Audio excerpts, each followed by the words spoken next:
In 2004, author Harry Dent said the Dow would break 40,000.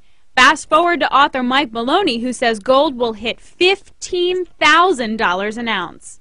If history repeats and gold covers the same portion of the currency supply that it covered in 1934 and in 1980, then we should be seeing prices around $15,000 an ounce or higher. When? I used to say between 2015 and 2020, but it just feels like, with all the financial problems that we're seeing in the world, that it's probably going to be sometime earlier than that, within the next 3 to 5 years. Now, 15,000 is an astronomically large number.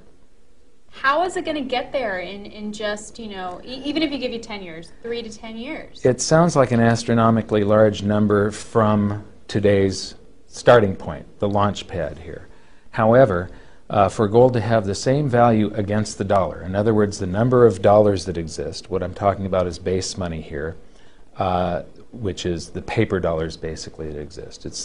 It's dollars in circulation plus the dollars that the banks have on deposit at the Federal Reserve, all redeemable in paper dollars. In order for gold to cover the same portion of the currency supply, in other words, have the same value in relationship to those dollars as it had in 1934 and in 1980, that's the price it requires, $15,000 an ounce. So it would just be history repeating. It wouldn't be anything unusual whatsoever. Mike counts currency supply as base money and outstanding revolving credit, meaning that the amount people spend on their credit cards and don't pay off counts as money in circulation. Now, this notion isn't new. According to Mike, in 1980, for 3 months, gold covered the amount of base money and outstanding revolving credit in circulation, which helped gold prices skyrocket to a high of $800. Also supporting higher gold prices in the 1980s was the Dow and gold's 1-to-1 ratio, and Mike thinks gold can do even better this time round. It'll surpass a 1-to-1 ratio. In other words, gold's price may be double the points of the Dow. The fair value of the Dow is probably around 4 ounces of gold, so it would be 4 times gold's price, which would put you at about $2,400 an ounce gold today, if that was the fair value ratio. But we went up to a bubble of 18 ounces in 1929. When the Dow crashed, it went to just 2. In 1966, we went to 28 ounces of gold, a bigger bubble. When gold corrected and the Dow moved sideways for 14 years, it went to just 1. And then we went to the biggest bubble in history, where gold was the most undervalued than in any time in the last 5,000 years, basically.